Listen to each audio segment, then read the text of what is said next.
Hey traders! Today let's talk about how to use the Ray tool for chart analysis. The Ray tool allows you to highlight price action extending out from a particular anchor point.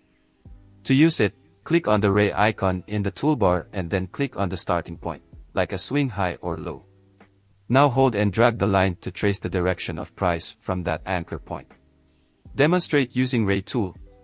Using rays are helpful for visualizing momentum off a key level, possible support/resistance zones, price projections.